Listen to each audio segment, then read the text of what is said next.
Contrary to the rumors that you've heard, I was not born in a manger. I was actually born on Krypton and sent here to save the planet Earth. We cannot continue to rely only on our military in order to achieve the national security objectives that we've set. Everybody somewhere between the ages of 18 and 25 will serve 3 months of basic training. We've got to have a civilian national security force that's just as powerful, just as strong. Yes, we can.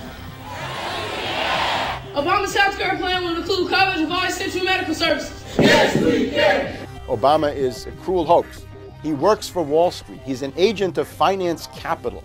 Where did you come up with the number $700 billion? Here's the Treasury spokeswoman's quote. It's not based on any particular data point. We just really wanted to come up with a really big number. To Democrats and Republicans who've opposed this plan, I say, step up to the plate. A few members were even told that there would be martial law in America if we voted no. Secretary Henry Paulson is no George Washington. I don't think anyone questions, Mr. Kashkari, that you're working hard. Our question is who you're working for. Obama pledged that he would resume the Security and Prosperity Partnership talks between Mexico and Canada that President Bush initiated. The old boss is starting to look a lot like the new boss. Robert Gates is going to remain on the job as Defense Secretary for at least a year. Plenty of sources knew about this meeting, told us and others that it was at Hillary Clinton's house, but clearly it wasn't. We've got to give them a stake in creating the kind of world order that I think all of us would like to see. We see you causing a depression so you can blow out the economy and consolidate it and bankrupt it. We know that you are enemies of free humanity, and we are here standing against your tyranny.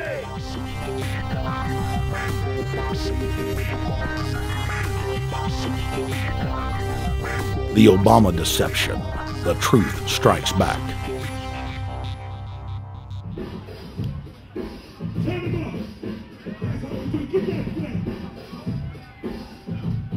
Barack is like the manager of Burger King.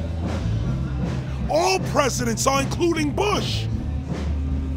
It's like this: when your fries are cold, if your burger is not done right, you go back to Burger King, America, or your government, and you say, my burger's cold, I want new fries. First, you go to the cashier, that's the courts. You argue to the courts. The courts, if you can't get no justice with the cashier, you say, let me see the manager. I want to go to the Supreme Court. I want to see the president. The manager comes out. Hi, what can I do for you? Now the manager can override the decisions of the cashier, but you never get to see the franchise owner of Burger King. If you really have a problem with your burger, you need to go see the franchise owner. We need to go to the top or to the bottom. We need to go to where the real architecture of government is. And it's not in a president, it's in a global scheme. Politics in America today is identical to pro wrestling. And what I mean by that is, in front of the cameras and the public, we all hate each other.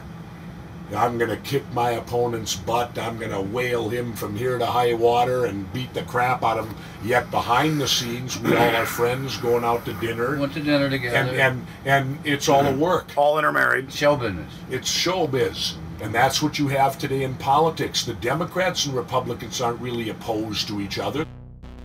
Left and right mean nothing. The only thing that counts is, are you working for Wall Street or you're trying to defend the people against the financiers?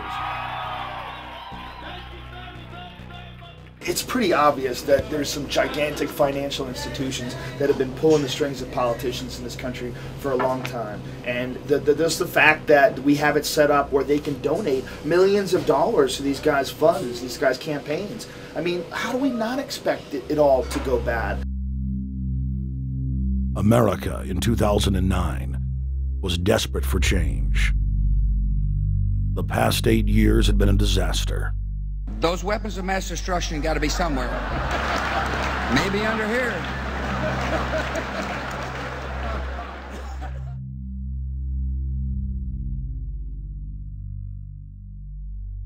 George W. Bush, who had claimed to be a conservative, had tripled the size of the federal government, shredded the Constitution, and destroyed the image of the United States worldwide. Nope, no weapons over there. Endless wars, over 1 million dead Iraqis, and more than 5,000 dead U.S. troops. The Patriot Act,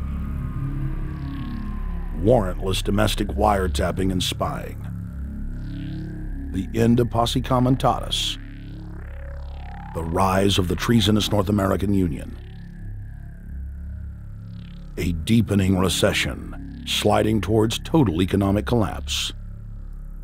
These factors and other abuses had the American people in a state of panic for their future and the very existence of the United States. The elite were in trouble. The people were beginning to see through their facade, past their front man, and to the ruling elite behind the throne. For the first time in U.S. history, both parties were universally hated. Congress had a 9% approval rating. The globalist agenda had stalled. And then, onto the scene came a man who promised change. Change we could all believe in. Barack H. Obama promised to end the war and bring our troops home fast. He pledged to uphold the Constitution and to stop the federal government from spying on the American people. Candidate Obama told American workers that he was going to get them out of NAFTA and GATT, and he's already breaking those promises. In this film, we will prove that Obama says one thing and does another, and that he works for the very same elite interests that Bush served, the very interest engineering the financial collapse and formation of a dictatorial world government. This film is not about left or right. It is nonpartisan. Our past documentary films are among some of the most damning indictments of George W. Bush and his administration that have ever been made.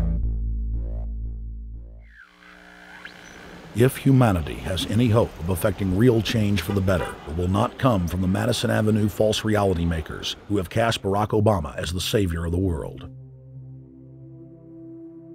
To alter our course from tyranny to liberty, to defeat the corrupt elite, we must get past the puppets and confront the real power structure of the planet. Now we can see a new world coming into view. A world in which there is the very real prospect of a new world order. Webster Griffin Tarpley is an accomplished geopolitical analyst and historian. Among his scholarly works are the unauthorized biographies of George Herbert Walker Bush and Barack Hussein Obama. Since Bush the Elder made his speech at the United Nations back in September of 1990 talking about the New World Order, I think I've become confused about what's actually going on in the world. The New World Order is a more palatable name for the Anglo-American world empire. It's the planetary domination of London, New York, Washington over the rest of the world. It's hard to get people to join that or think they have a part in it if you call it the Anglo-American world empire. If you call it the New World Order, then people in India or someplace like that or the European Union might think, well, there's something in that for us too. But that's not what it is. It's the Anglo-American New World Order. It's really the old world order. It's the British Empire morphing into the American Empire. The U.S.-British world empire is what you're going to get. Combines of powerful men have always battled with each other over the levers of power. Gerald Celente is recognized as one of the world's foremost trends forecasters and is the founder of the Trends Research Institute. People that are knowledgeable know that the fight that this country has been waging since its inception is for the central bankers not to take over the country. And that's why people like Andrew Jackson were elected. And that's why people revere people like Thomas Jefferson and others. The takeover's happened, and it's a corporate takeover. Agents of the Bank of England attempted to assassinate President Andrew Jackson on multiple occasions because of his resistance against a private central bank being set up in the United States. And it was something that Abraham Lincoln warned. And this is, by the way, why I believe he was assassinated. This is the Lincoln quote. "The money powers prey upon the nation in times of peace and conspire against it in times of adversity. It is more despotic than monarchy, more insolent than autocracy, more selfish than bureaucracy. I see in the near future a crisis approaching that unnerves me and causes me to tremble for the safety of my country. Corporations have been enthroned. An era of corruption will follow, and the money power of the country will endeavor to prolong its reign by working upon the prejudices of the people until the wealth is aggregated in a few hands and the republic is destroyed. Wall Street has killed Main Street." So I know how unpopular it is to be seen as helping banks right now, especially when everyone is suffering in part from their bad decisions. I promise you, I get it. Up until about the Kennedy assassination and the beginning of the war in Vietnam, the United States is a very powerful engine for world progress. It's the assassinations, the Kennedy assassination, and the others in the 1960s, the beginning of the Vietnam War, and the beginning of the absolute domination of the Wall Street Group over every other interest. Nobody else counts except the Wall Street money masters. That has now made the United States into no longer a force for progress, but something very different, often a force for destruction in the world. The military-industrial complex has taken over the country along with the Wall Street gang. If you look also at the people that Obama has put on his appointments list, it's all Wall Street. It's government of Wall Street, by Wall Street, and for Wall Street. There's nobody from heavy industry. There's nobody from the auto sector, nobody from Silicon Valley, nobody from big oil, nobody from defense, no labor, no women, no retirees, no small business, nothing. It's pure Wall Street. The only people who have a voice in Obama's councils are Wall Street finance oligarchs. That's all there is. Nobody else counts for anything under Obama. It's the most extreme Wall Street administration we've ever had. Before his death, President Woodrow Wilson apologized to the public, regretting that he had been deceived by a group of international bankers and the country's financial system had fallen into their iron grip via the Federal Reserve Act of 1913. Whether sought or unsought by the military-industrial complex, the potential for the disastrous rise of misplaced power exists and will persist. Dwight D. Eisenhower, he warned the people that the military-industrial complex was taking over the country. Only 3 years after leaving office, President Eisenhower's prophetic warning concerning the threat posed to our system of government by the military-industrial complex came to pass. President John F. Kennedy had enraged the entire elite network. Now, Kennedy was brought in as somebody who was expected to be a puppet. It was thought that his pro-Nazi father, Joseph P. Kennedy, the bootlegger, the speculator, would guarantee that Kennedy would be obedient to the establishment. They thought that Kennedy was a sex maniac who could be manipulated through all of this, but it turned out that through his personal suffering, Kennedy had discovered a personal sense of himself which went beyond just being a puppet, and he began to think about things like economic recovery, world peace, having a space program, making deals with the Soviets, cutting the Federal Reserve down to size, and a whole series of other things. Executive Order number 11110, signed by President Kennedy, began the process of abolishing the private Federal Reserve. Kennedy was also pushing for real civil rights reform and had begun the process of pulling the troops out of Vietnam. The last time you had an actual president was Kennedy. The oligarchs took swift and decisive action. When John Kennedy attempted to take the government back from the robber barons, he was brutally murdered. The message to future U.S. presidents and leaders across the world was clear: do as you're told or die. John Fitzgerald Kennedy was the last true president of the United States. And until the globalists are removed from power, we will never have another real one. The other thing about the American presidency you've got to remember is that this is a puppet post. It's automatically going to be a puppet post. The idea that Obama is somebody who's going to come in and exercise real authority when he's obviously been chosen and given everything that he's got by these financiers. Presidents are now little more than corporate pitchmen who take all the political heat, while the controllers remain in the shadows, safe from public scrutiny. Hip-hop icon KRS-One is not just known for selling millions of albums. He has led a tireless crusade against youth violence and has been a strong voice for human rights. If they controlled it before, what makes you think they're not controlling it now? The country was on a verge of revolution. They threw a black man up. Now we like this. They give him the money, they give him the bundling, they give him vote fraud, they give him the media whores, they give him goons, they even have elected officials making threats to put people in jail if they criticize Obama in public. All of this is the mark of a puppet. And that means that he is a puppet, actually more of a puppet than anybody else, more of a puppet than Mrs. Clinton would have been, even more of a puppet than McCain. He's the maximum puppet that we've had certainly since Jimmy Carter. They put a black face on the New World Order, and now we all happy. KRS ain't buying it. In the real executive power structure, the president serves the military-industrial complex, itself owned by the international bankers. If there's a revolution, the population just throws out the prime minister or president. The elite stays in power because the public is never aware of who the real enemy is. In Evian, France in 1991, standing before the Bilderberg Group, the apex of the world government power structure, David Rockefeller defined the New World Order as a system of world government serving the international banking elite. For decades, the banker-owned media would attack anyone who dared to warn the public that a dictatorial world government was being constructed right under their nose, and that national sovereignty was being deliberately destroyed. And now, after years of denial, the media and the elite themselves are proudly announcing that not only is world government real, but is the answer to the financial crisis that they carefully engineered.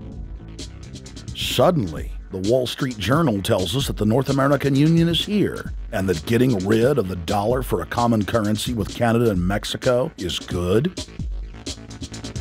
The Financial Times of London, published by a member of the Bilderberg Group, crowed that a dictatorial world government had been kept in the shadows for our own good, and that it was now time for it to emerge from behind the curtains of national security. White House Chief of Staff Rahm Emanuel stated on record that they can't let this crisis go to waste. You never want a serious crisis to go to waste. And what I mean by that, it's an opportunity to do things that you think you could not do before. And Henry Kissinger, who gave Barack Obama his first job out of college, told national television that the economic collapse was a great opportunity to bring in the New World Order. He went on to say that Barack Obama was the perfect person to sell it to the world. But he can give a new impetus to American foreign policy, partly because the reception of him is so extraordinary around the world. I think his task will be to develop an overall strategy for America in this period when really a new world order can be created. It's a great opportunity. It isn't such a crisis. In June of 2006, our team traveled to Ottawa, Canada, to gather intelligence on the shadow government's agenda for the coming years. I think that's the Queen. Investigative journalist and best-selling author Daniel Estulin had been tracking the Bilderberg Group for more than 16 years. His moles inside Bilderberg informed him that the elite were planning to first run the price of gas up to $150 a barrel, unimaginable in 2006.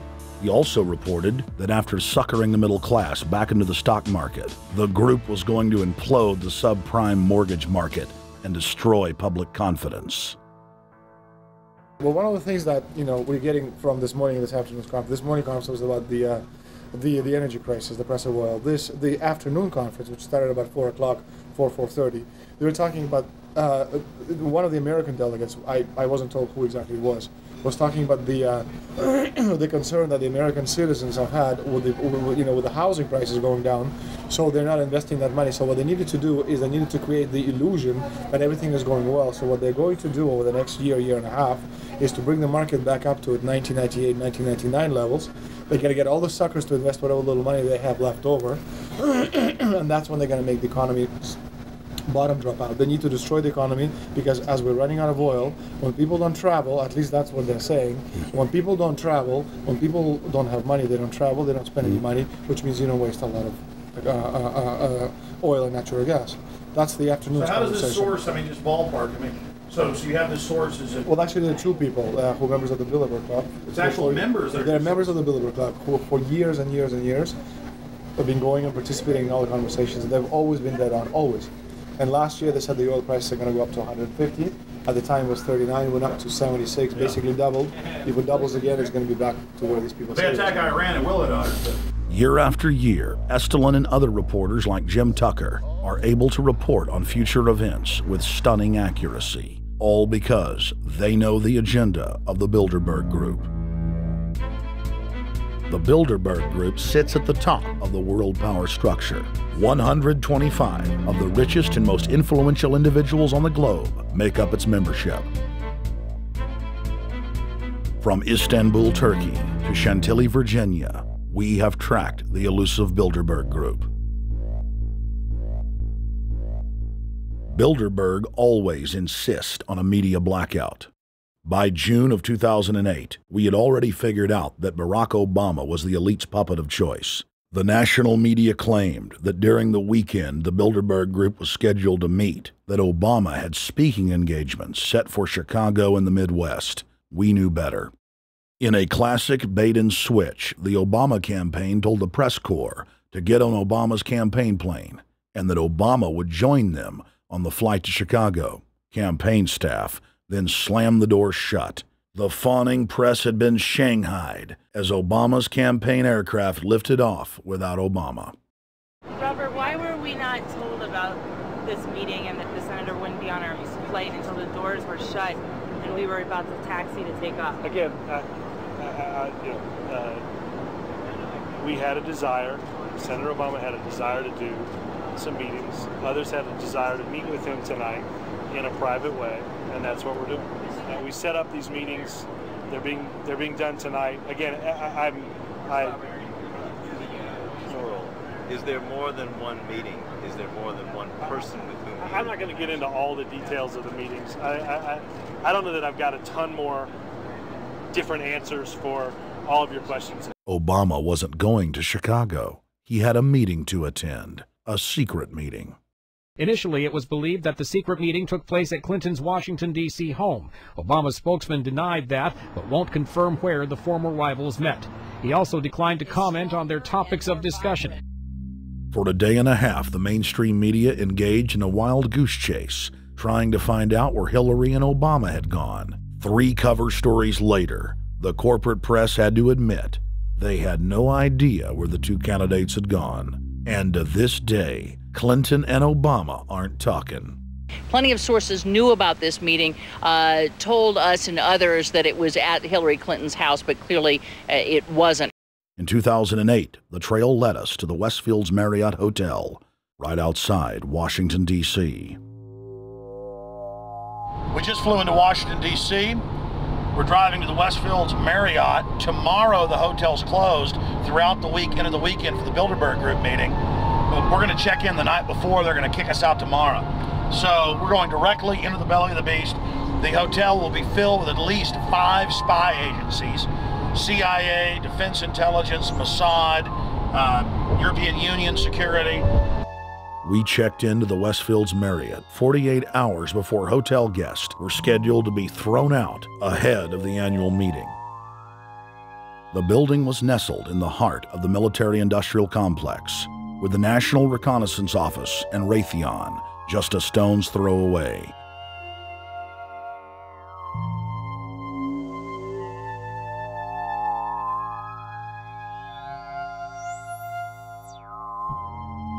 The plan tonight is to try to not get arrested, dodge the security, get in there, get some footage of the elite arriving in the morning, because some arrive before they officially lock it down, and then getting out of the building. That's our plan. I'm also going to be getting a call by a international syndicated radio show, Coast to Coast AM with George Norrie, and all week he's getting briefings from me every night about things as they develop.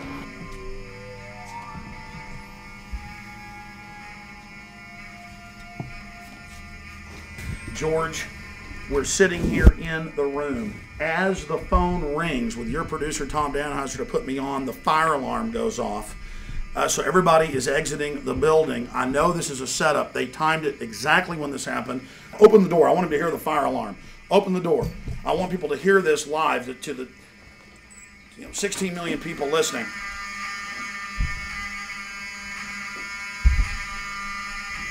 George, do you hear that? Now, they're going to use this as an excuse. The Westfields Marriott, right outside D.C. in Chantilly, they want to use this to flush us out of here. They're very upset. Everybody that covers Bilderberg, I was detained 2 years ago, interrogated, screamed at. They said Bilderberg was upset about me, wanted to stop us. This is guaranteed. Everywhere we go, we're followed. We have another hotel across town as a base of operations. They were there questioning us, getting in our faces.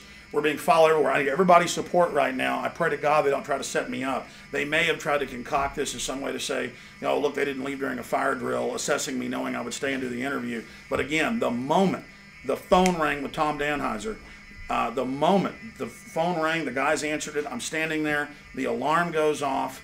It's going off right now. The guests are exiting the hotel out there. Of course, there's no fire. This is just absolutely insane. I noticed, too, that there was over 100 security people here today, but tonight we got back and it was a total ghost town, and this is what's insane.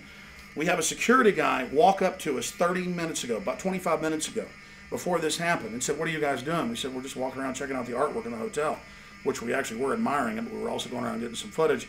And they said, "Well, no cameras allowed." We said, "Fine." And then he said, "Yeah, we had somebody do a fire alarm a few weeks ago, and me and Rob, my camera guy, were on, why is he telling us about a fire alarm?" I forgot that part, George. These bastards have done this. I don't know how. They're planning to try to set us up or something, but this is incredible. We are here in the middle of this right now, George.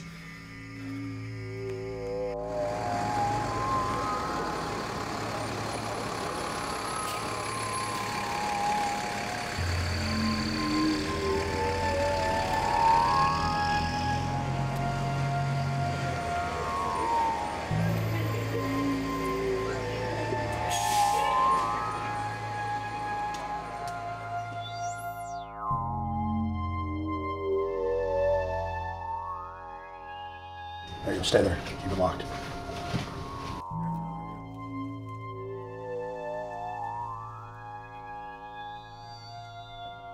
Let's go. Let's get out of here now, Richard. Don't screw around anymore. We got out of here on exactly the right time. Is this the way out? Yeah.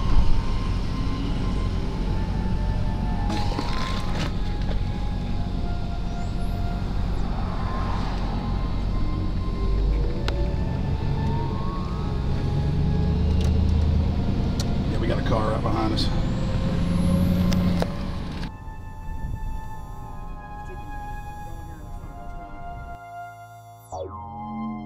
We made about, what, 5 turns, and the 6 turns, the same car's following us. Now he looks like he's following us into a... He came out of Bilderberg, he came out of the Westfield. He's being a little bit subtle, but... Not too. So there he is. That's him over there in the blue car. Yeah.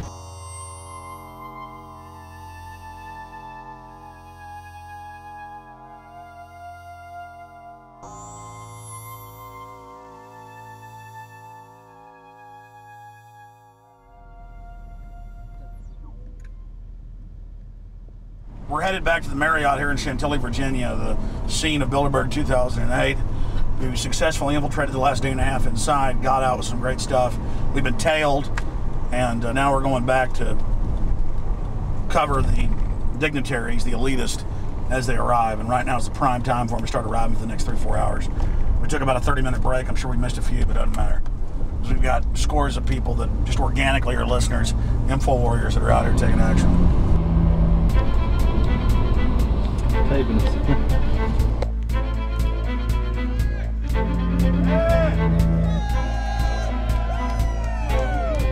Yeah!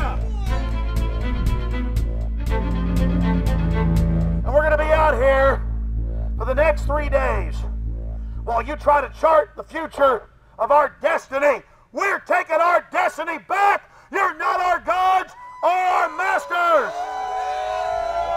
We witnessed at least 7 convoys of armed Secret Service entering the Westfield's Marriott, and internal sources confirmed that both candidates did attend at least one meeting inside the conference.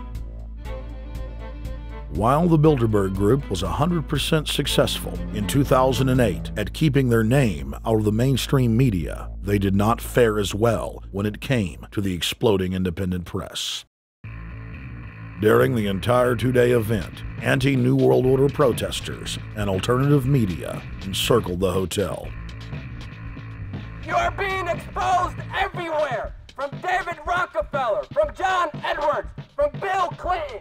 Your game of secrecy is over! You're gonna pay! Get him! It's up close! You piece of filth! You piece of trash! This is Bernanke, man! Bernanke, you're going down!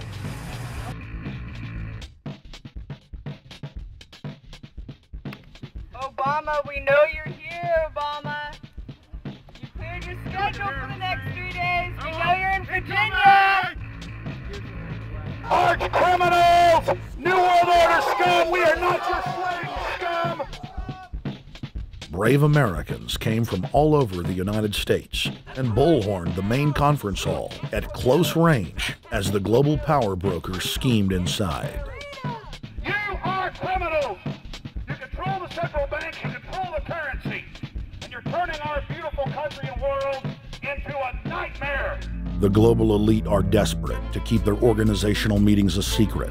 They are keenly aware that if the population discovers that policy is being developed covertly by powerful special interest, the people will revolt. It is our duty to expose these criminals. It's a criminal act under federal law for federal officials to have private meetings to discuss world policy with non-federal workers. So everybody from the State Department, Treasury Department, White House, Defense Department, and others who show up, as they always do, they're committing a criminal act simply by being here to attend a secret meeting with officials from other countries to discuss U.S. policy in the world. So literally it's a criminal act. And every newspaper, every broadcaster has a patriotic duty to expose these scum and the evil they project. The election primaries served as a great diversion, while the true future course of the nation was being set behind closed doors. You've got, obviously, the Bilderberger Group, founded by the former Nazi Prince Bernhard of Holland. You've got the Trilateral Commission, founded by David Rockefeller's Zbigniew Brzezinski. They're the ones who ran the Carter administration. Everybody in the Carter administration, from Carter and Mondale and Volcker and Brzezinski, were all members of the Trilateral Commission. Founding member of rap sensation Public Enemy, Professor Griff, gave us his view of the Obama phenomenon. Barack Obama's been given a pass by the Blue Bloods. He's been given the okay by certain secret societies for them to let him in. I truly believe imperialism and fascism needs a facelift.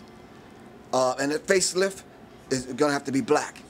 And the reason why I believe that, simply because I think they're trying to go into Africa. Well, they're already in Africa.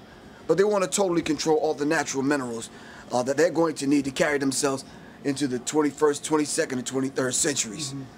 You follow me? So I think they have to go through a phase of galvanizing the masses of dark-skinned people that truly believe that change needs to come, but the change that they're talking about is not necessarily change for the better as far as the masses of the people.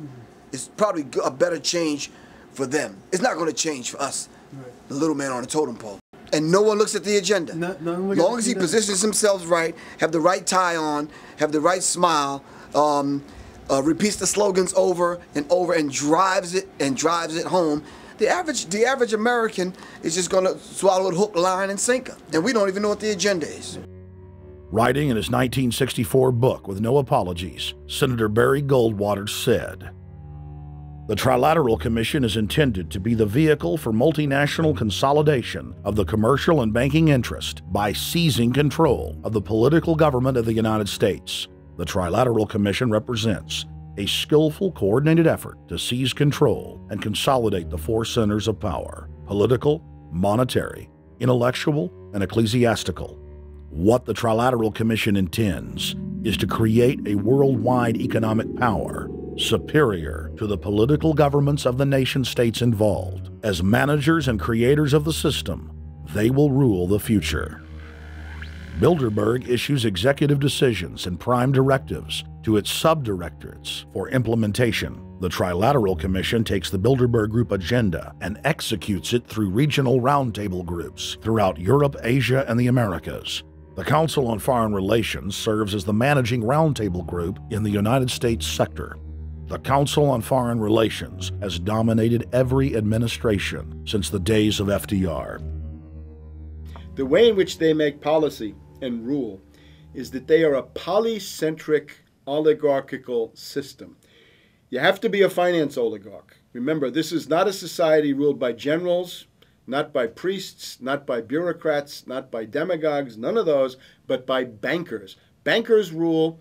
And the bankers set up these institutions. They set up things modeled on the Royal Institute for International Affairs, Chatham House, and the Milner Round Table of the period right after the Boer War. So even before World War I, you had the British setting up these round tables, institutes with publications and conferences, and this is how they make policy.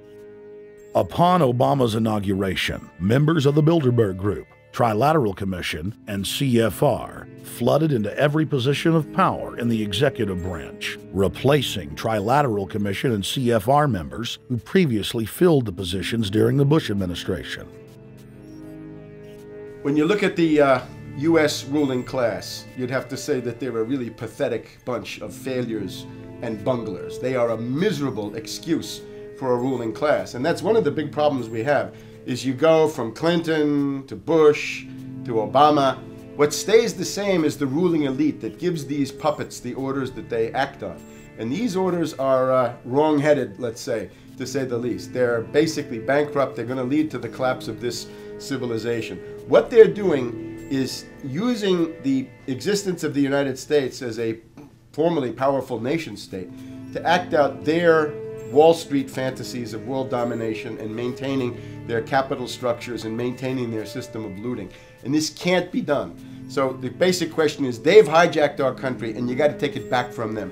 You've got to drive Wall Street out of the government, and at that point you'd have a reasonable chance of getting back to prosperity and some kind of peace and order in international affairs. We had a chance to speak with economist and author George Humphrey. They have created a power elite. And we're not talking about the millionaire down the street. You can't even be a member of their club unless you're a multi-billionaire. And friends, this is not about rich versus poor. This is about a very, very small handful of the worst criminal element on this planet, manipulating and destroying the good people of this nation and of this world. About this Obama with change. Look at the people he's put in to mastermind the economic recovery. Larry Summers. I love it. Every time they talk about Larry Summers, he's always brilliant. He's another brilliant one. He's the one that helped dismantle the Glass-Steagall Act, the banking act that was put in place in the 1930s, so the banks couldn't become the banksters that they become. In the 1990s, you had the beginning of the derivatives bubble, thanks to people like Alan Greenspan, Rubin, Summers, a lot of the people who are now back in the Obama administration. And the derivatives, I think, are the centerpiece of this entire problem today. These are the same people, Geithner from the Treasury Department. Could you imagine that? Now we have the U.S. Treasury Secretary, who also is a Robert Rubin protege of the Larry Summers Group, that dismantled Glass-Steagall and broke apart the regulations that would have prohibited the banks and brokerages from becoming these criminals. He was the former president of the New York Federal Reserve, And now he's our Treasury Secretary? And as we all know, the Federal Reserve is as Federal Express. It's a private bank. And now we've put this guy in charge of it? I mean, Wall Street has hijacked Washington in broad daylight. Every single one of his appointments support the status quo. Every one of his appointments are there to screw the American people. Every single one of his appointments are people who are working to bring down the Republic and the Constitution of this country. Secretary of the Treasury, Timothy Geithner, Bilderberg Group and Trilateral Commission member. Secretary of State Hillary Clinton is a Bilderberg and CFR member. She is also married to Trilateral Commission member William Jefferson Clinton. Ambassador to the United Nations, Susan Rice, Trilateral Commission. National Security Advisor General James L. Jones, Bilderberg, Trilateral Commission, and CFR. Deputy National Security Advisor Thomas Donnellan, Trilateral Commission, CFR. Special State Department Envoy Henry Kissinger, Bilderberg Group, Trilateral Commission, and CFR. Chairman, Economic Recovery Committee, Paul Volcker, Bilderberg Group, Trilateral Commission, Council on Foreign Relations. The Director of National Intelligence, Admiral Dennis C. Blair, Bilderberg Group, Trilateral Commission, CFR. Secretary of Defense Robert Gates, Bilderberg Group, Trilateral Commission, CFR.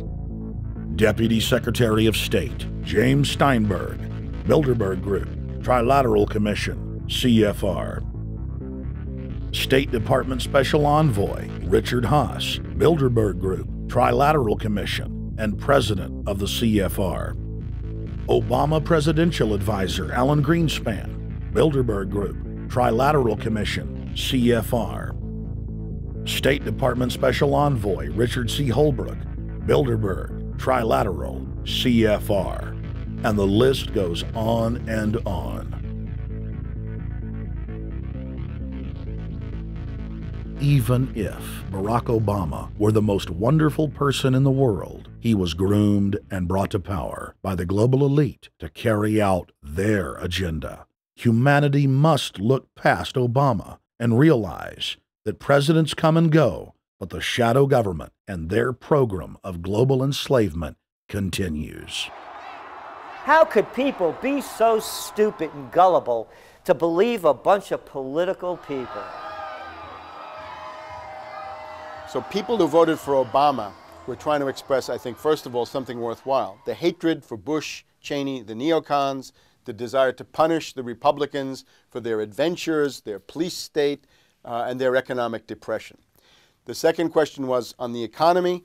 People felt that Bush was selling them down the river into a world depression. He is, of course, the new Herbert Hoover in that regard, so they were trying to get something different from that.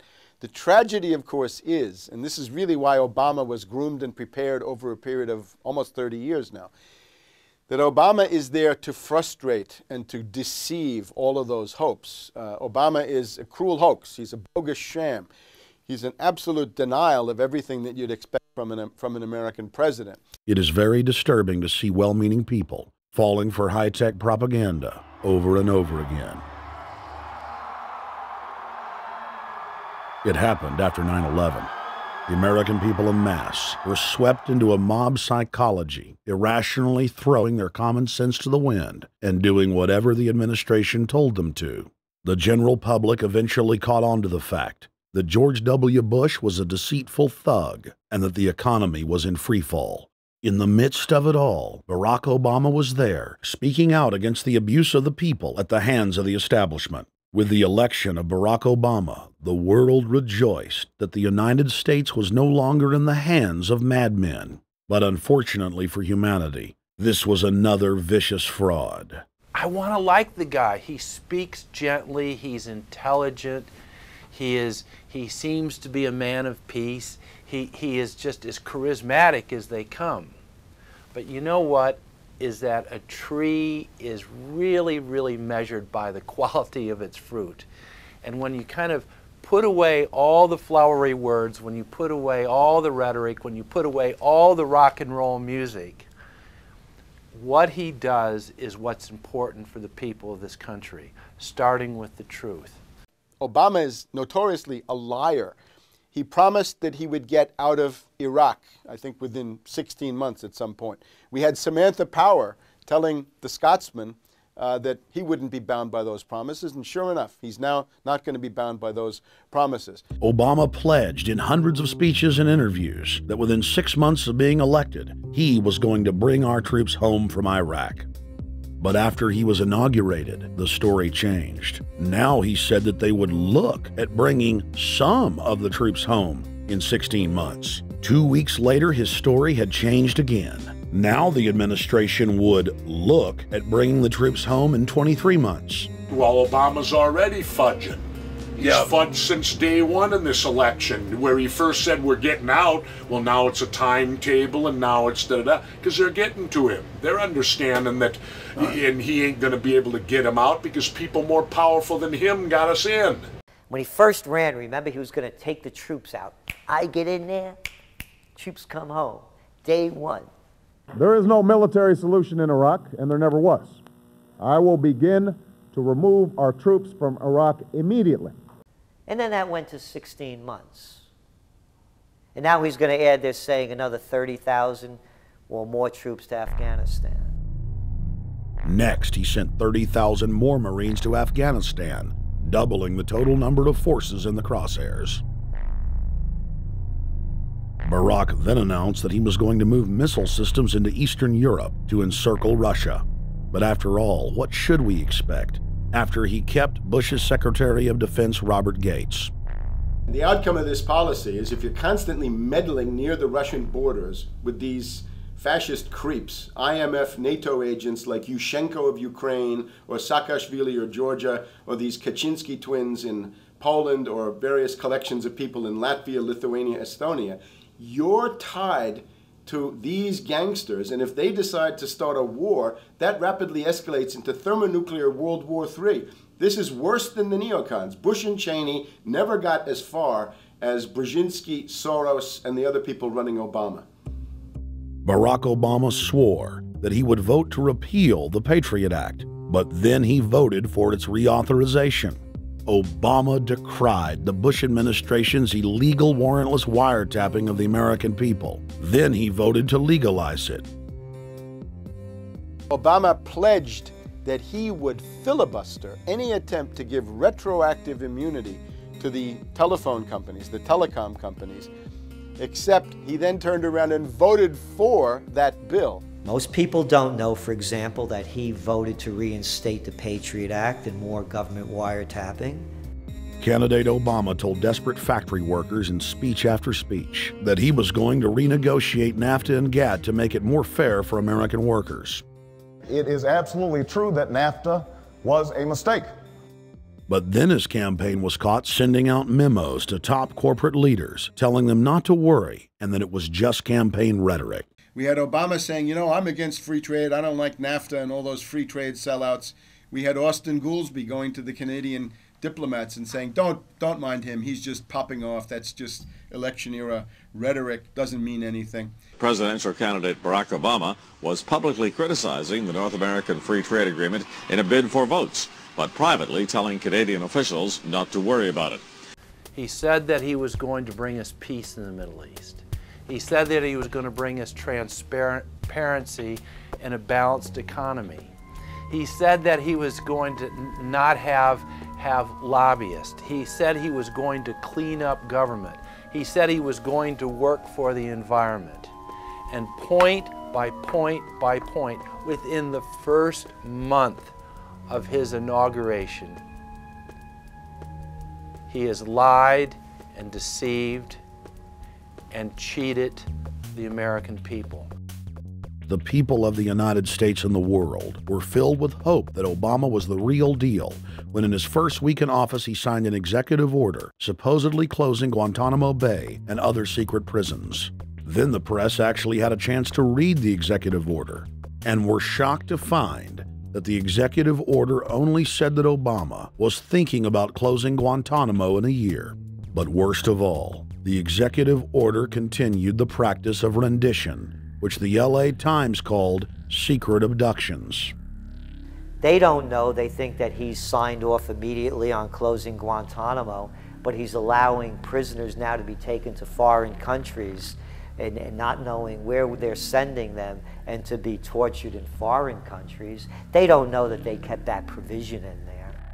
Obama is now continuing the practice of secret arrest, secret prisons, and most importantly, indefinite detention without trial. When a British High Court said that it was preparing to release secret British and U.S. torture orders that prove that the Bush administration was ordering personnel to systematically abuse detainees, Barack Obama threatened to cut off all U.S. intelligence ties to England. To add insult to injury, he stated that the program was important to national security, not only endorsing Bush's crimes, but continuing them. Obama voted for a reinstatement of the Patriot Act. And by his early deeds already, again, as we saw with the issues of retention, he's willing to send people that have been charged with nothing to be tortured to so-called get the truth out of them. If the makers of this film attempted to cover all of Obama's lies, this documentary would never be released because there are new ones every day. So in the interest of time, we're going to cover one more big one. Barack and his handlers made the cornerstone of his campaign, keeping lobbyists and donors out of his administration. Within hours of being elected, Obama did a 180 and filled the White House and federal government with lobbyists and donors at all levels. Obama picked William Lynn, the top lobbyist for Raytheon, to fill the #2 position at the Department of Defense. Timothy Geithner, former president of the private Federal Reserve Bank of New York, was picked by Obama to be Secretary of the Treasury. Geithner promptly crammed the Treasury Department full of lobbyists, like his chief of staff, Mark Patterson, formerly the top lobbyist at Goldman Sachs. Obama appointed top lobbyist to the Saudi royal family, George Mitchell, as the lead Middle Eastern envoy. Obama appointed the king of Wall Street lobbyists, Leon Panetta, to head up the CIA. Obama tapped Tom Daschle, top lobbyist for healthcare firms, to run the Department of Health and Human Services, and the list goes on and on. Then, 3 weeks into his administration, Obama launched a new lie, more outrageous than the previous. With Academy Award-level conviction, he said that he was upset about the banker bailout, which his own chief of staff, Rahm Emanuel, another former Wall Street executive, had engineered. Obama said that he had signed an executive order capping the CEO's salaries of those who had taken the bailout money. There was just 2 problems. All the major banks and brokerage firms were exempt, and the new order only dealt with any future bailouts, and those were to be on the honor system. What gets people upset, and rightfully so, are executives being rewarded for failure. AIG, Bank of America, and Citigroup, which have received billions in bailout money, don't fall under this plan. Only banks negotiating future agreements with the government will be restricted. But this appears to be built on an honor system, and White House Press Secretary Robert Gibbs had a hard time explaining how enforcement would work. Well, let me get, I will get clarification from Treasury on that. Generally speaking, this is already the biggest liar and the biggest disappointment that we've seen in recent history. And again, qualitatively beyond the rather low standards set by Bush the Elder and Clinton in terms of delivering on promises. Bottom line, Obama is a fantastic actor and an even better liar. His track record is clear. He has done the opposite of everything he told the people he would do. They'll make up one lie after another. And if you believe these people, knock yourself out. I don't believe a word they say. Within 1 month of the passage of the first banker bailout bill, the press reported that over $5 trillion had just disappeared out of the U.S. Treasury. By December, the amount of money that had been stolen had reached $8.5 trillion. The leadership of both political parties circled the wagons and would not discuss where the money had gone. Enough, man! In the Fed! In the Fed! In the Fed! Informed Americans protested the private Federal Reserve System at all 38 of their regional governorship offices. Arrest Bernanke and Paulson! Arrest all the criminals that stole the banker bailout money! It was refreshing to see people standing up against the real power structure, not being distracted by the elite's frontmen like George W. Bush and Barack Obama. We traveled to Dallas, Texas to cover We the People taking on the real enemy. Hey, I want to talk to the workers up there on the parapet. The ones smoking cigarettes that just jumped back. You're with the American people, we know that. But understand, ask the workers inside. You're not in a federal government building. You're in a private Federal Reserve that uses that name as a fraud. That'd be like if my first name was Federal Reserve Jones. I'm still not the federal government. I'm not a federal agency. But if I said my name was Federal Reserve, I could go out and pay off politicians and get them to allow me to get into power so I could issue the currency and credit, and then I could buy up the world. That's what these criminals have done. A lot of people think that the Federal Reserve is already part of the government. They're not. It's controlled by cliques of unelected, unaccountable bankers meeting in secret. Most of these people have never even been through the formality of a Senate hearing or a Senate confirmation. They claim that they're part of the U.S. government. They masquerade as if they were part of the U.S. government. But in reality, this is a purely private operation. Jackals, hyenas, raptors, all of them loyal, not to the American people, but to the Wall Street banks, which is where most of them come from. Everyone is pointing to Barack right now, President Obama, as saying, you got to get the economy together. You got to get the economy together. When in fact, the president has very little to do with the economy. It's the Federal Reserve chairman that at least sets the policy. That's a privately owned company, the Federal Reserve Bank. They set the agenda. These guys are masquerading as a federal institution. They are a private banking consortium, and this is their front, their holding company. The Federal Reserve is not federal. It's a front for a private banking cartel. That's on record in congressional testimony, and they're the ones orchestrating the economic collapse we're seeing right now, so that's why we're here. While at the In the Fed rally outside the Federal Reserve Bank in Dallas, Texas, we spoke with Ron Paul's brother, Wayne Paul. 1913, the Federal Reserve Act was passed, floor of the House, where 3 members of Congress were on the floor. At that time, they only needed a majority of votes to pass it. So in 1913, the Federal Reserve Act was passed. 20 years later, 1933, under Roosevelt, the United States was declared bankrupt. And in 1933, the Federal Reserve Private Bank says, okay, USA, what are you going to pledge as collateral on the debt you owe me? What happened by 1936? Does anybody know? We instituted Social Security system, and you and I and our children and our children's children were pledged as collateral on the debt of our government to the Federal Reserve. And that's where we're at today. It took 20 years to make this country bankrupt, and since then, our government has operated under emergency powers of our government. It is not the president that makes the decision in this country.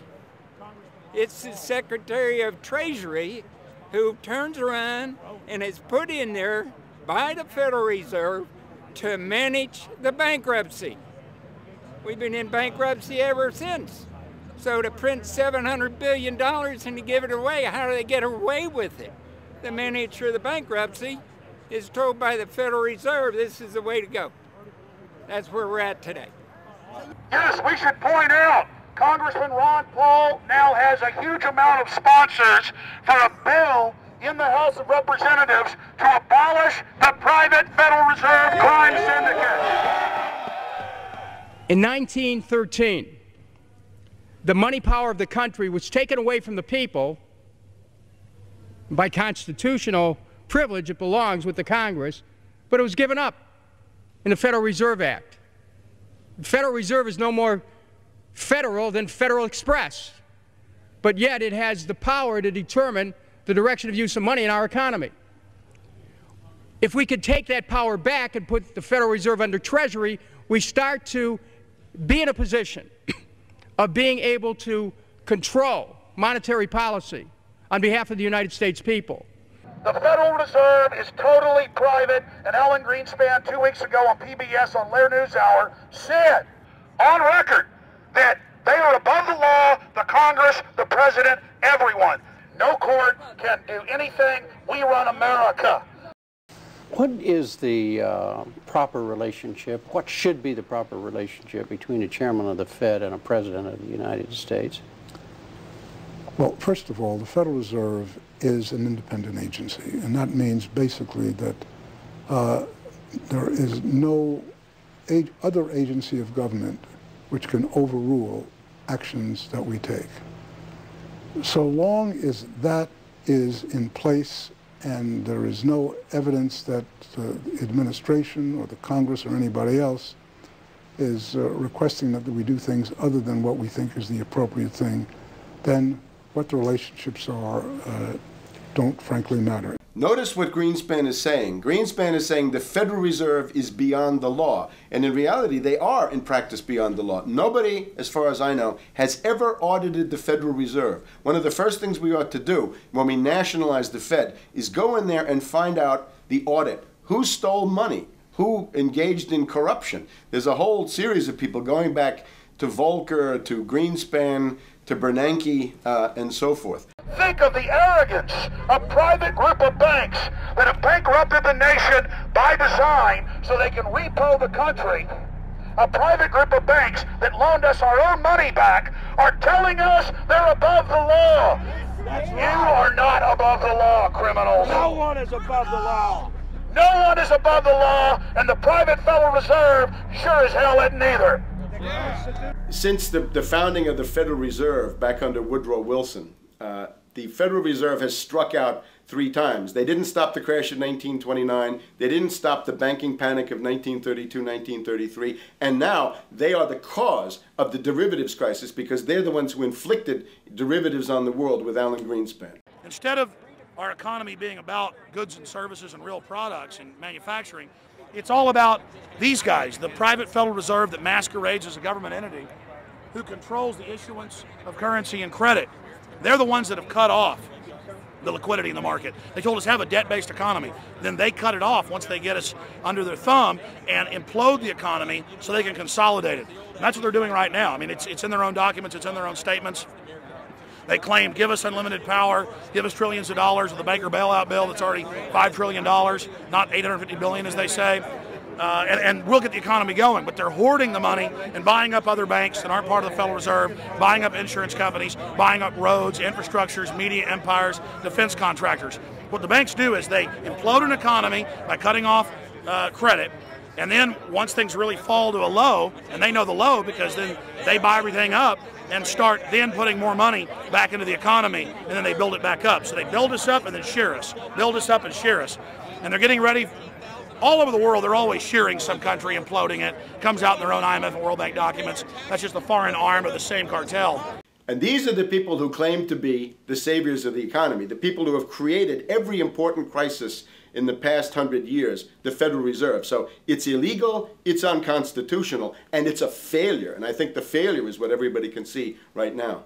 Yeah, what they do is they make you think Clinton's evil in running things. Then, oh, Bush will save us. And then, oh, Bush was evil. Now we'll be saved by Barack Obama, but he's just a puppet. But as we get deeper into this phase, when they implode the economy, they have all the money and all the control. But they also like to pose as the savior. So Obama is meant to be the savior during the Depression, and he'll save us with a 1 million person, he said, is bigger than our military, domestic spy force, a 3 million person environmental spy force. So giving people these jobs to be government bureaucrats and spies to go out and manage the other 290-something million Americans. And so this is classical fascism. The communists also do it. Any vertically integrated command and control authoritarian system does this. So they're openly following what the same group of banks did in Germany, Russia. It's in the Communist Manifesto to have a private central bank, because the private central bankers actually wrote the ideas that they had Marx and Engels put out. People go, well, why would the banks want communism? It doesn't exist. They rape us, they consolidate us, they put us into work brigades, they make us slaves, and they say it's a people's paradise. Look at it, boy, you're really doing good. And then they transfer all the wealth of the nation offshore. The globalists are outside all the nations. That gives them safety, and they play countries off against each other. And so that's what we're facing and dealing with. And so they're bringing in classical, hardcore tyranny in the U.S., but we have the internet. We've grown our numbers. The alternative media has exploded. That's what they're trying to move in to shut down and regulate and tax the web, but it's too late for them. They're playing in the 19th century, 20th century rules. It's the 21st century, the century of resistance to tyranny. And so it's going to be one hell of a fight with the people and free humanity on one side and the New World Order on the other. And every one of you out there counts, needs to be involved in this fight like nothing you've been involved with before, because this is life and death. Everything depends on exposing these people. Everything depends on showing the people that this is the New World Order, this is the criminals. We're dealing with the king rats here, the people that are carrying out tyranny worldwide. And either they fall or we fall. Either worldwide darkness and a new age of tyranny and oppression and with a scientific overlay, or a new age of liberty and freedom and a new renaissance. The choice is the people's out there. Okay, we can tell you what's going on. You can check it out for yourself and find out it's true. But don't wait. Investigate now. Get involved now. Go out there and reach out now. We don't have time. If you're looking for the solution, look in the mirror. Look right into the mirror, because you out there, men, women, old, young, black, white, doesn't matter. It's going to be up to you if they win or if liberty succeeds and the people have a chance of having any future. These are cold-blooded eugenicists. These are cold-blooded people who think they're God, think that they're our masters, that think that we're animals. These are the guys that funded Lenin and Stalin and Hitler and Mao. These are the guys, it's all on record, that bankroll this stuff. They are hardcore vicious, and they must be resisted. You're watching The Obama Deception. We're going to go right back to the film in just a minute. But I wanted to take some time out in the middle of the film to encourage all of you that are watching it online right now to go to Infowars.com and purchase a high-quality DVD of the film. Or you can go to PrisonPlanet.tv and download a high-quality DivX version to burn to disc or DVD to give to your friends, your family, your neighbor, and your community.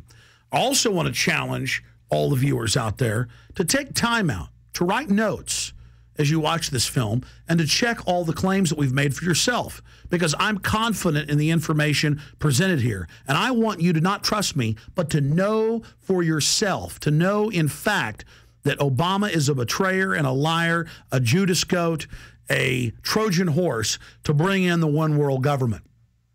So again, I want to thank you for watching The Obama Deception. You can go to Infowars.com and get a high-quality DVD, or watch it in super high quality and burn disc to give your friends, your family, your neighbors, and warn the public at PrisonPlanet.tv. Now let's cut right back to The Obama Deception. Up until about the Kennedy assassination and the beginning of the war in Vietnam, the United States is a very powerful engine for world progress. It's the assassinations, the Kennedy assassination, and the others in the 1960s, the beginning of the Vietnam War, and the beginning of the absolute domination of the Wall Street group over every other interest. Nobody else counts except the Wall Street money masters. That has now made the United States into no longer a force for progress, but something very different, often a force for destruction in the world. That doesn't need to remain that way. The interest of the American people is to fight to take your government back from Wall Street and make the United States a force for progress in the world, which we easily could do if we could just break the power of the people behind Obama. The main banks of Europe, which were started by Adam Weishaupt and Rothschild, the Banque Nationale de Paris, the Bank of England, the Bank of Italy, have all financed the messianic and war leaders of the last 200 years. Napoleon, Lenin, Stalin. They backed Adolf Hitler. They backed Franklin Delano Roosevelt. And they are backing right now Barack Obama.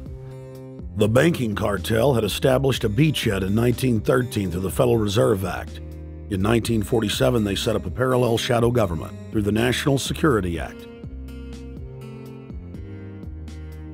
From 47 on, the national security state began the long process of absorbing federal and state bureaucracies, while at the same time undermining the constitutional power of Congress and dominating the executive branch.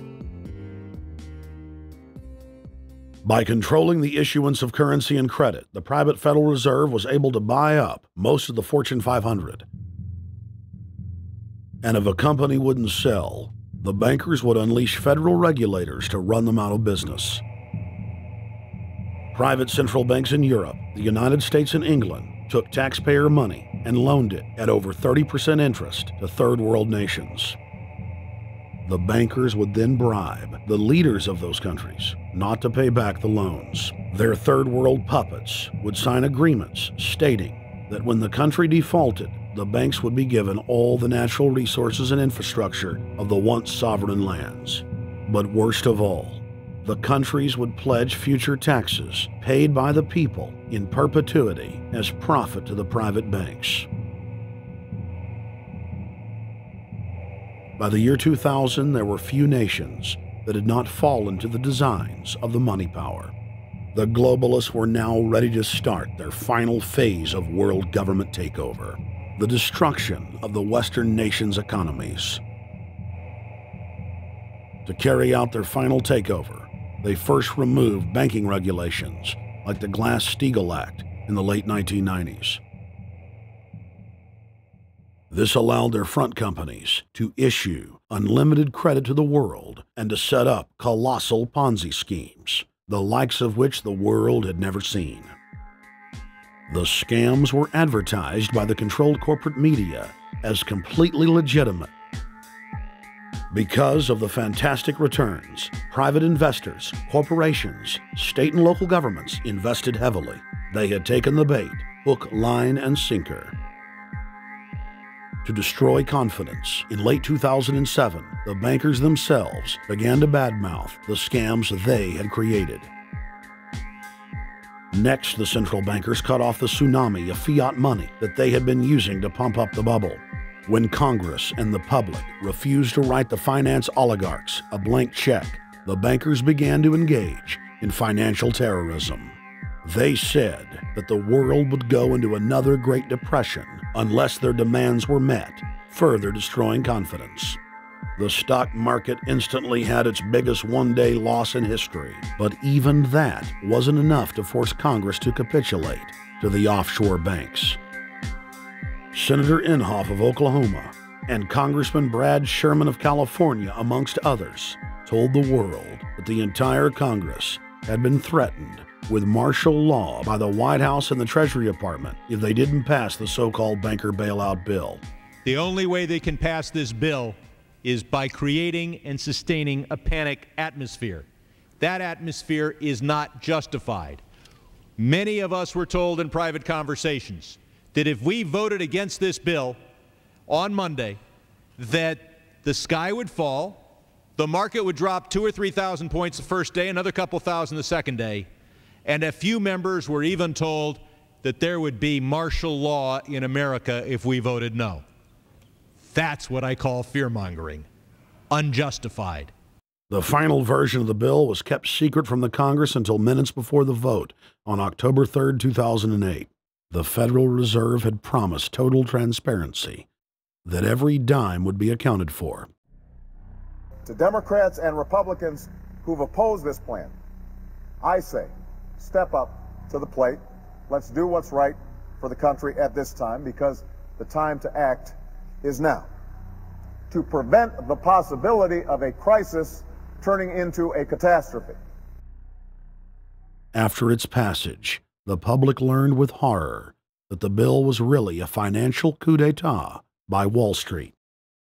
The bill didn't just give $700 billion to the banks. It was a blank check. And as of February 2009, $9.7 trillion has disappeared into a black hole. Within 24 hours of its passage, Secretary of Treasury Henry Paulson said they were no longer going to use the money to unfreeze the mortgage market by buying bad debt. We went to Congress. Illiquid assets look like the way to go. As the situation worsened, the facts change. I will never apologize for changing an approach or strategy when the facts change. Paulson has, in the meantime, admitted that the subprime mortgage crisis is not the cause, really, of the breakdown of the entire world banking system and the bankruptcy of most of the banks in London and in Wall Street.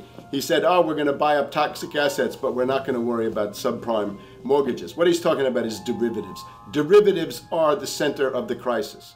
He went on to say that where the money was going was a secret. I believe that banking institutions are more dangerous to our liberties than standing armies. If the American people ever allow private banks to control the issuance of their currency, first by inflation, then by deflation, the banks and corporations that will grow up around the banks will deprive the people of all property until their children wake up homeless on the continent their fathers conquered. The issuing power should be taken from the banks and restored to the people, to whom it properly belongs. Thomas Jefferson, 3rd President of the United States. Secretary Paulson came in with the Vice President and Fed Chairman Bernanke and made all these assurances that there was absolutely a critical, immediate need to get rid of the corrosive derivative products, you know, all the different names for this, you know, ubiquitous, you know, sub-S retraded credit default swap, blah, blah, blah, blah. Okay? But they talked about them as though they knew what the hell they were. You got the money and you immediately said, what items, what auction? Now the Treasury just basically cut that out of the bill. And what we have here is a situation where banks are hoarding the money that they're getting from the TARP. They're using the money to purchase other banks. And all of a sudden, the Treasury sent a signal to the banks, forget about it.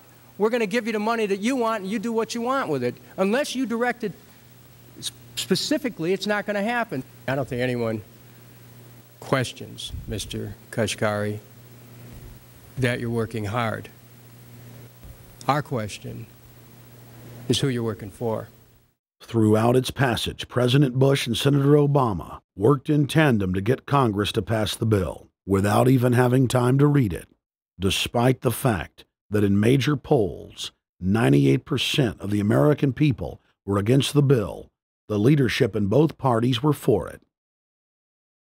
And I really want to commend Barack Obama, because as we were involved in the this and that and different provisions of the bill to persuade people, he really gave them confidence that this was the right decision for the American people, even though it wasn't, in our view, a great bill for them to vote on. I want to take a particular moment to also thank the individual who's not here, and that is Barack Obama, who made numerous calls not only to all of us, but to members of our caucus, and helped us gather the votes on the Democratic side to pass this legislation.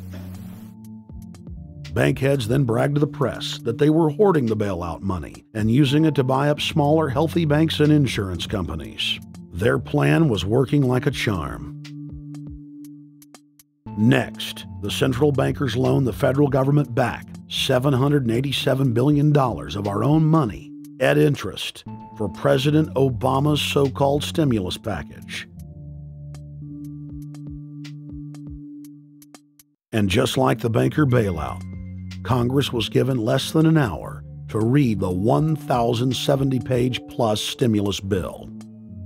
Barack Obama, who had pledged on the campaign trail to wait 5 days before a bill could be voted on so that the Congress and the people could have a chance to read it, said that the stimulus was too important and it had to be passed before anybody could see it or read it, or the crisis would turn into a catastrophe. Doing little or nothing at all will result in even greater deficits, even greater job loss, even greater loss of income, and even greater loss of confidence. Those are deficits that could turn a crisis into a catastrophe, and I refuse to let that happen. After its Friday passage, in gangster fashion, President Barack Obama took a 4-day vacation and said that there was no rush to sign it. The spending bill was really a takeover bill, designed to further federalize the states and to pay off rich donors that had donated to both parties. As the world slid deeper into depression, the bankers celebrated the fire sale that they had created. I believe the phrase burdens of the office is overstated. You know, it's kind of like Why me? Oh, the burdens, you know. Why did the financial collapse have to happen on my watch? It's just pathetic, isn't it? Self-pity. And I don't believe President-elect Obama will be full of self-pity. With their access to unlimited fiat capital, they could now buy up sectors of the world economy not already controlled by them. For over a century, the Anglo-American establishment had worked to bring the world system to this point. Artificially engineered global bankruptcy. In an address before the Trilateral Commission in June of 1991, David Rockefeller laid out the elite's ultimate goal. The supranational sovereignty of an intellectual elite and world bankers is surely preferable to the national autodetermination practiced in the last centuries. Now that the bankers were holding the world hostage, they issued their ultimatum. The only solution to restart the global economy would be to set up a planetary government ruled by a new Bank of the World, a Bank of the World owned and controlled by them. Suddenly, hundreds of prominent publications announced the solution, the people's only salvation. Time magazine, in an article titled "The New World Order," said that the new super bank would control the world's currencies and set interest rates, and that the new bank would, quote, knock the heads of bad countries like the United States. At a meeting of central bank heads and finance ministers dubbed Bretton Woods II, the plan for world government was unveiled by the very bankers that had engineered the collapse. Formerly sovereign countries would now pay their taxes directly to the banking cartel. Hundreds of new carbon taxes, controlling every facet of human activity, would only be the beginning. Now, all the elite had to do was to sell the public on accepting the final phase of their takeover. And it's Obama's job to sucker the public into standing down so the bankers' agenda can move forward unhindered. Never before in U.S. history has the media gotten behind a president like they are behind Obama. The press has pulled out all the stops, bestowing a crown of infallibility upon Obama as the savior of the people. The elite are betting everything they've got on Obama's charisma and hoping that he can sell the world on their program of tyranny. Yes, there have been differences between America and Europe. No doubt there will be differences in the future. But the burdens of global citizenship continue to bind us together. A change of leadership in Washington will not lift this burden. In this new century, Americans and Europeans alike will be required to do more, not less. Partnership and cooperation among nations is not a choice. It is the only way. We've got to give them a stake in creating the kind of world order that I think all of us would like to see. In truth, Obama is not simply continuing George W. Bush's policies. He is radically expanding them. I thank President Bush for his service to our nation. This film has documented the painful fact that Barack Obama's agenda is the complete opposite of what he has claimed it to be. Now we will reveal what Barack Obama and his controllers' true agenda is. Number 1. Bring the United States under the complete regulatory control of a private offshore superbank known as the Bank of the World. More than 100 new taxes are now being developed under the umbrella of curbing greenhouse gases. The new taxes will be paid directly to the private bank consortium. At the producer level, taxes will be paid on farm animals' flatulence. At the consumer level, there will be carbon taxes on all forms of meat, beef, poultry, pork, and fish. All cars will be fitted with satellite tracking boxes that will tax driving by the mile.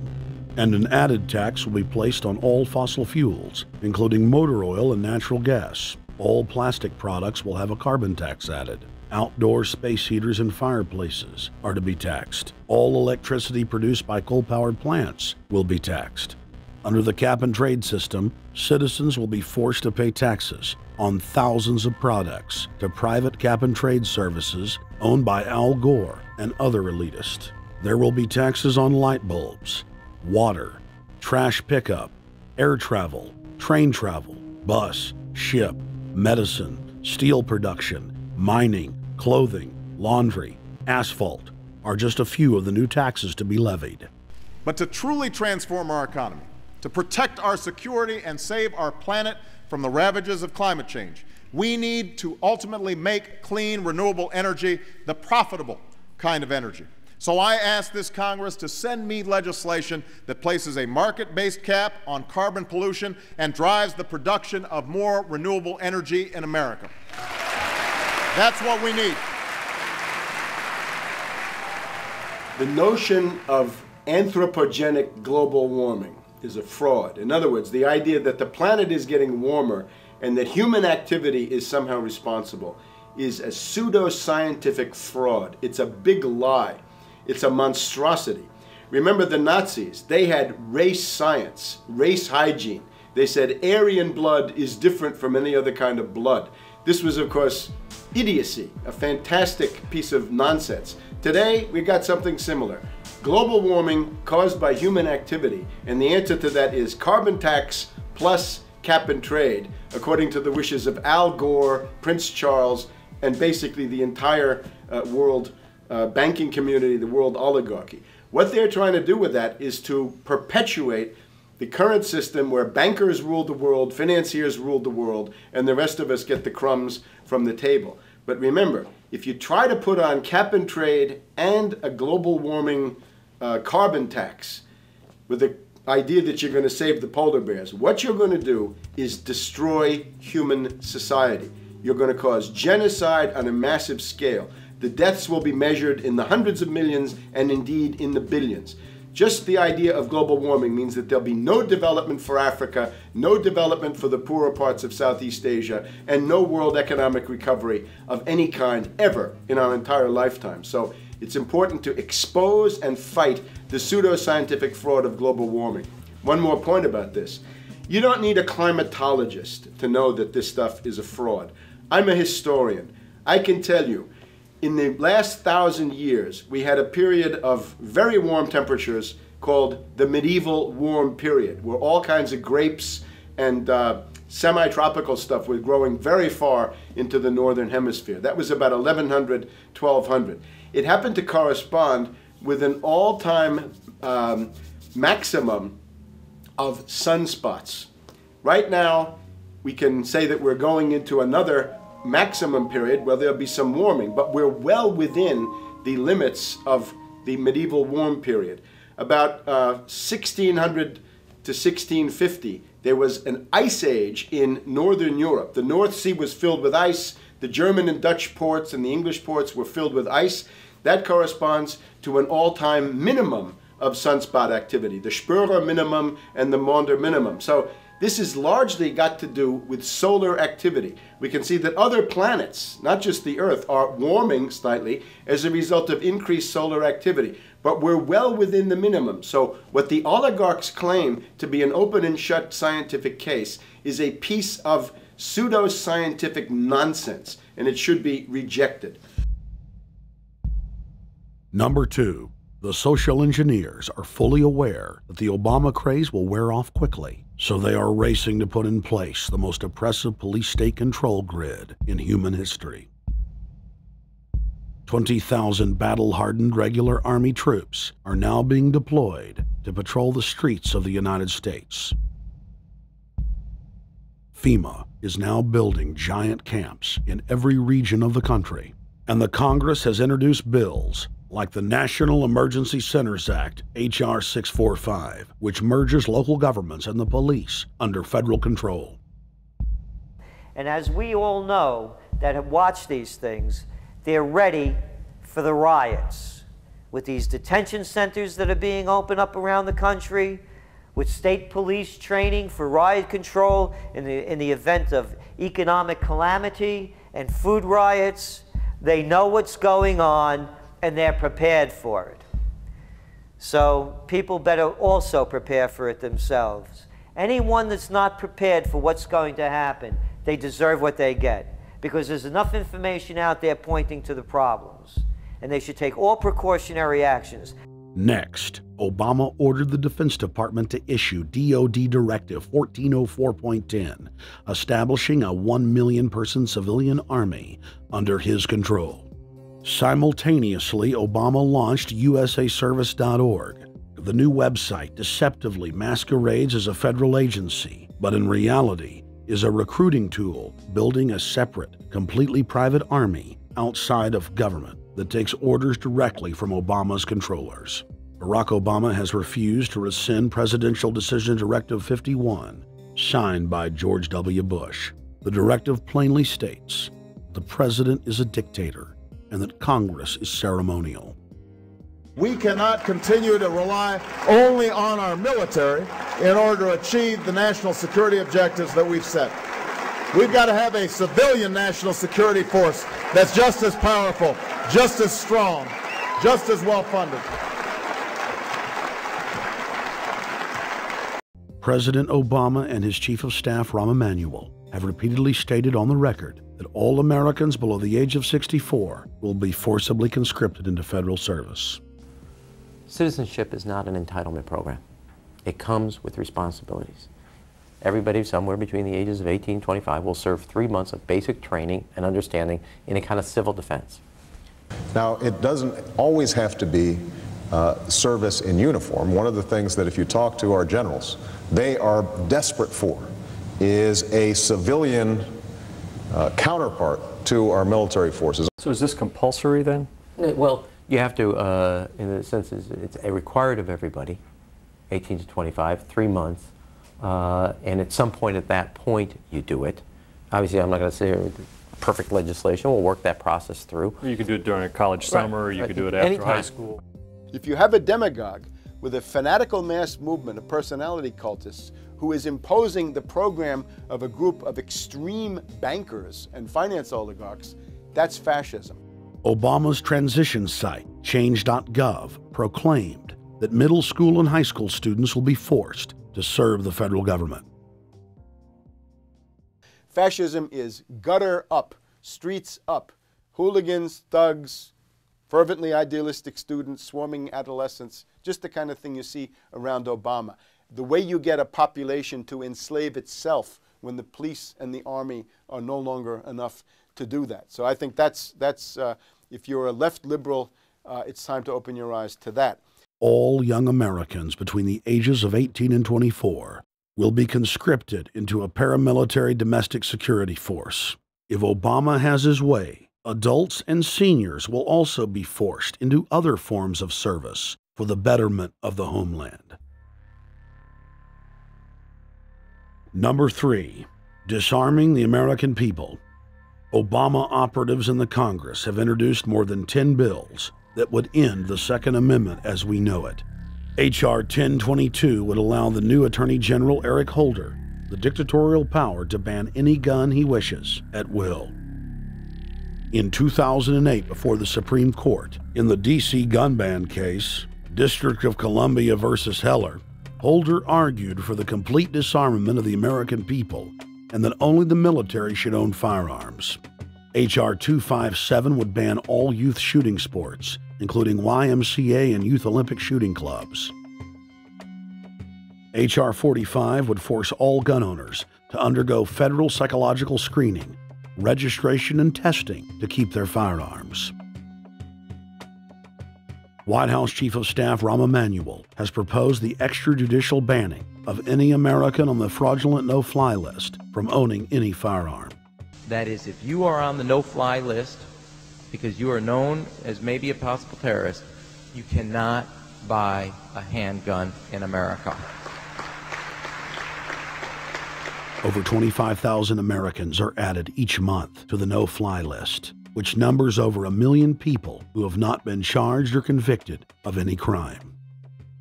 It's a case of mistaken identity for a 5-year-old boy from Normandy Park. He had trouble boarding a plane because someone with his same name is wanted by the federal government. King 5's Mimi Jung is live at SeaTac Airport to explain. Mimi. Lori, it's hard to believe that a 5-year-old could be considered a threat, but that's exactly what happened here at SeaTac last week when Matthew Gardner showed up for a flight to LAX. Then they fly inside. As 5-year-olds go, Matthew Gardner is about as harmless as you can get. But when he and his mom checked in for their flight at SeaTac last week, Matthew was considered the criminal. If you're on that no-fly list, your access to the right to bear arms is canceled because you're not part of the American family. You don't deserve that right. There is no right for you if you're on that terrorist list. And even though this Matthew Gardner is only in kindergarten, TSA workers still conducted a full-blown search. They searched all of our belongings. They took everything apart piece by piece. Nadia Counter says it wasn't easy being treated as a possible threat to national security. I picked up my child to give him a hug and tell him, you know, it's okay, we're doing fine. And they reported to me that I was not allowed to touch him. He was a security risk, and they had to research me to make sure that I had not obtained any materials from him. Number 4, massive restrictions on the First Amendment guarantee of free speech. The President, Congress, and the FCC have announced plans to not only curtail speech on talk radio and newspapers, but to also regulate speech on the internet through the Orwellian-named Fairness Doctrine. The Obama machine is also pressuring Congress to pass draconian hate speech laws that will eviscerate the First Amendment. Number 5, they plan to further federalize health care so that the government can dictate what kind of care citizens receive. Modeled after the British system, this includes rationing care and restricting what procedures the handicapped and elderly are eligible for. Number 6, Obama is already pushing to expand the Department of Defense budget and to station more U.S. troops overseas to encircle Russia, China, Iran, as well as setting up bases in Africa under the pretext of humanitarian aid, and dominate and occupy Africa through AFRICOM. So we're taking your phone call, seeing what you think of Barack H. Obama. Is he a Judas goat? Is he a front man? Is he a betrayer? Let's go to Anthony in Georgia. Anthony, what's your take on Barack Obama? They put the face of Barack Obama as part of their public relations because it's like in the old folk tales about vampires. A vampire cannot force his way into somebody's house. It's against some kind of metaphysical law. So the vampire has to persuade the resident of the household to open the door and invite him in. So they're going to look at the peephole at Barack Obama, which looks like them and appears to be on their side. They're going to say, okay, here's my ally. Let me open the door and let me let this person in. And then Barack Obama is just, of course, a front man for the American empire, where he's going to have the entire U.S. Navy, the entire U.S. Army, and the entire U.S. Marines under AFRICOM command. And, of course, he's going to turn it into a new Iraq, and he's going to turn it into a new Afghanistan. Every operation that you see going on in Iraq and Afghanistan is going to propagate to the poor countries of Africa. And well, sir, I agree with you. Sir, I agree with you. They're looking to the people. They see a handsome, smiling African face. You know, he's all, hey, I'm from Kenya. And then it's a total bait and switch. But it's the same thing here in the United States where they would get sellout Native American chiefs to sell out their people. This is the oldest trick in the book. And he can also pacify the most downtrodden minority groups in the United States. And he's saying, hey, get ready for sacrifice. Get ready to lose your standard of living. They're like, yay, I love Obama. They could never get away with this with a John McCain. Obama basically does a couple of things. One is, again, this idea, kick the Chinese out of Africa. Kick them out of Sudan where they get oil. Kick them out of Zimbabwe where they get raw materials. Start a civil war in Congo, another big source of raw materials. Al-Qaeda, an arm of the U.S. intelligence community, is now active in Algeria, Tunisia, Morocco. You've got a destabilization going on in Kenya around Odinga. That's Obama's cousin. This is a guy who has two children. They're Obama's niece and, well, nephew in a broad sense. And one of them is named Raul, and the other one is named Winnie, after Winnie Mandela, who did the necklacing and political assassinations in South Africa. So this Odinga is essentially a CIA destabilizing operation in Kenya, and he's got a Odinga Islamic Alliance to crush the Christians in Kenya, but this also reaches into Ethiopia, it reaches into Uganda, Congo, Tanzania, and a whole bunch of other countries in that region. So all of Africa is a battlefield in flames between the U.S. and the Chinese, with Obama leading the charge to kick the Chinese out for geopolitical reasons. Number 7, radically expand federal control over family farms and ranches through the Animal ID and Premises ID system. Number 8, accelerate the merger of the United States with Canada and Mexico under the Security and Prosperity Partnership. He is also accelerating the transfer of remaining federal authority to unelected quasi-governmental bodies like the World Trade Organization. Number 9, Obama must convincingly play the part of the president and convince the people of the United States that the buck actually stops with him. This is critical to the globalist master plan because in 4 to 8 years, Obama must take the blame, as Bush did, for the New World Order's horrific agenda. At that point, the elite will put a new puppet in the ceremonial seat of power and build him up as the savior, only to tear them down again. And so the process is repeated over and over. For their program to work, it is essential that the people not learn that the presidency is now nothing more than theater, because if they did, the people would stop looking at the pawns and start looking for the king. Through this system of deceit, the elite's criminal agenda can continue forever because the people waste all of their political energy debating the media spectacle instead of investigating the globalist agenda. Number 10, it's Obama's job to sell the public on globalist policies that aren't in the people's best interest. But the overlords have many salesmen. His most important function is to protect the criminal oligarchs from prosecution while they loot the economy worldwide, start new wars, and engage in torture. They're called Generation O, and they were the key to Barack Obama's White House win. During the campaign, Barack Obama used the internet like no other candidate before him, harnessing the energy of millions of his supporters. But the question now is, what to do with this young, eager, energetic army? This gives Barack Obama and his administration contact information for so many people, so next time he needs to push his legislation, he can contact all these people. Kennedy-esque. I feel as though this was like when John F. Kennedy was elected. Shouting, smiles, and tears. It was the scope of Obama's victory that was most impressive. I saw a photograph of Obama playing basketball. And I said, you know what? I see him as a leader, and that's the world that's in his hands. Own a piece of history, commemorating the day the world changed forever. His confident smile and kind eyes are an inspiration to us all. In summation, Barack Obama is a Madison Avenue created fad. All of the crazed Obama worship being pushed by the corporate media is scientifically designed to capture the public in a net of peer pressure mass euphoria. If the New World Order can just distract the public for a few more years, the elite can finish constructing their police state control grid. Now, a lot of times, we don't want to know the issue. Right. We don't want to know the issue. We feel, what do you call this thing where you get this false sense of gratification, but because a black man is in office, everything's going to be all right. No, everything's not going to be all right. Yeah. Until you look into the agenda and what the Democratic Party has been about, is about, and will be about, regardless if Barack Obama is the president or not. And that's real. Barack Obama is the perfect Trojan horse.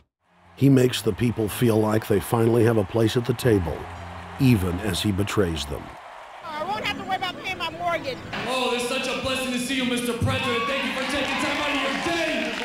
Never in my life would think that this would ever happen. Sadly, many Obama supporters can't see what's right in front of their faces because they've already invested their very identity in this artificially created cult movement. Throughout history, it has happened over and over again. People turn their intellect over to cult of personality mass movements, and it's happening again. The evidence presented in this film is documented fact, And those that ignore what history has taught us do so at the peril of us all. As frightening as the information in this film is, there are many things we can do to stop the globalist agenda dead in its tracks. First, we expose the cult of Obama for what it is, a sad hoax. Next, realize that we are all being propagandized 24/7. Investigate all information for yourself, be it political parties, the media, or this film. Be aware of the tricks that the elite use, like the staging of false flag terror attacks and other crises. Rediscover the Constitution and Bill of Rights. Promote a culture of true liberty. There is a reason the internationalists are attempting to destroy the sovereignty of all 50 states. They know it is one of the biggest threats to their domination. The federal government has been completely hijacked by foreign interest, and more than 25 states have recognized this fact and are moving to block the New World Order at the state level by declaring their 10th Amendment powers. But most important of all, there is a huge awakening taking place in the United States and across the world against the globalist agenda. Free people everywhere are joining together and saying no to corruption and tyranny and no to world government. This is the center of endurance, and endurance is what wins wars. Not how many people you kill, but how long can you endure? George Washington lost almost every battle he had, but he endured. He out-endured the British, and that's how the battle was won, endurance. And each and every one of you watching this, every single one of you, is just as important as the people who were our founding fathers, as that you are just as important as the Sons of Liberty who met in the 1770s to philosophize about freedom, to philosophize about a republic, to philosophize about a truly free country with a republic. There's 1 billion people on the planet.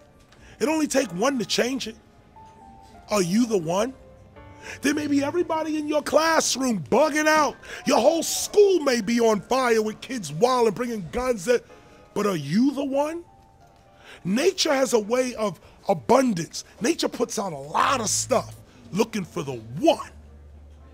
So if you're going to go along with the trend of let's just kill each other, let's disrespect each other, then you're part of nature's plan as well, to be part of just the excess. But if you think more of yourself than just being the excess, you'll do more for yourself. Are you the one? Everybody's not gonna make it, but you have an opportunity to save yourself. Well, we don't have to look back thousands or even hundreds of years to see how dangerous this present day situation is. We can look back to Bolshevik Russia. We can see the takeover by the Bolsheviks talking about the people's revolution, talking about the positive change. And Lenin came in and then Stalin. The fact is that over 40 million Russians between 1925 and 1940, good Russians, people who were Christians, people who had their own businesses, people who were educated, they were exterminated because they had their own business, because they were educated, because they believed in God's law. We can look over at Germany. Germany was in a very, very terrible economic situation, and this very charismatic leader called Adolf Hitler comes in. He makes the roads good, and he promises a better life for the people. And within 10 years, you see a completely nationalized, centralized, dictatorial situation where millions and millions of people were exterminated. And then we can go to Maoist China. Mao came in, he promised change, he promised a better life, and within 5 years, 60 million Chinese were exterminated. They don't teach that. They don't teach that in the schools these days, and it wasn't that long ago. And I pray to God that this will not happen in the United States. And the way it won't happen is if you and your friends and all of us together take action to say no. This country is too precious. It's too wonderful. It's too good of a place to lay down as a victim. Greatness could arise once we break the shackles of the government that's holding us back. One thing America has more than any other country is an entrepreneurial spirit. One thing we have more than any other country is the ability to be innovators. You know, if I was born in Italy, I wouldn't be the trend forecaster I am today because I would have been locked into a culture of thinking one way. We have that freedom of expression and freedom of thought that could free us to create greatness again if Big Brother doesn't come down on us harder. Humankind is at a historic crossroads. The forces of globalism are marching towards absolute despotism. Look in the mirror, count the cost, and decide, are you going to let history repeat itself? Or will you stand tall with freedom lovers everywhere and stop the completion of a world dictatorship?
Thank you for watching The Obama Deception. I want to challenge all of you out there who are shocked by this film to take time out to research the claims of this documentary so that you will discover that we've told you the truth and that, frankly, it's far worse than we could even present here in the limited time we had. And once you find out the claims in this film are true, I want to ask you to do the only thing you can do. Spread the word. Warn your friends and family, your neighbors, about this deception, about this betrayal. We have to warn the people that Barack Obama, despite his fancy teleprompters and his silver tongue, is nothing more than a New World Order frontman, a pitchman, selling you tyranny. Please get the high-quality DVD at Infowars.com. Make copies of it. Get it out to people. Wake them up. Let them know the threat. Let them know what the New World Order and the global banking system is doing. Download high-quality copies at prisonplanet.tv. Whatever you do, get the truth out to the people. Because as Thomas Jefferson said, all that evil men and tyrants need to flourish is that good men and women do nothing. So we cannot stand here idle while this treason is taking place, while this betrayal is unfolding. Thank you so much for watching The Obama Deception.